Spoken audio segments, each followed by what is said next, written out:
DJ Mukesh Chakiya. संध्या recording studio, Sitaram चौराहा, कुशीनगर।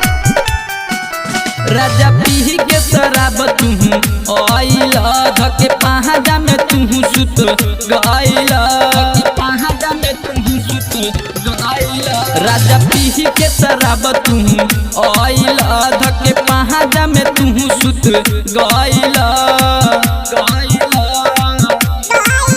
बड़ी उठता दर्द हमरा ओही में, राजा चेक करा द तमकोही में।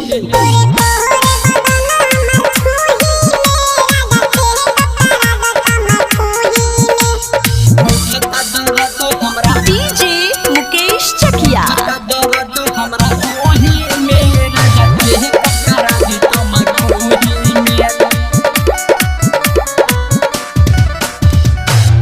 चली मी सरौली दूधही चाहे कटकुइया, तू गोला गवाई दी दर्द वाला सुइया, चली मी सरौली दूधही चाहे कटकुइया, तू गोला गवाई दी दर्द वाला सुइया। पूरा भीतर ले हो तावे फील हो, बड़िए घबरातावे दिल हो।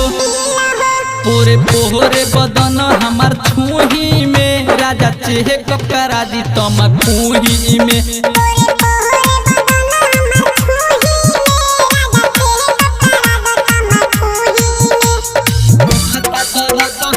डीजे मुकेश चकिया।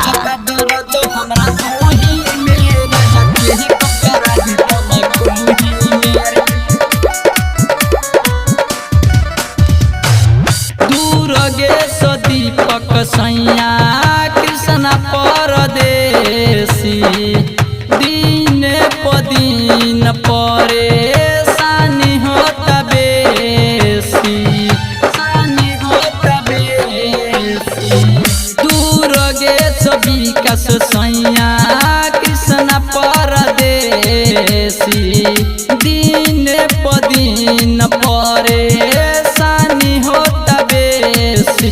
बनौली चली चाहे रउआ बलिया, पटी चाहे गुरो वालिया। पूरे तोहरे बदन हमार छुही में, राजा चेक करा द तमकुही में।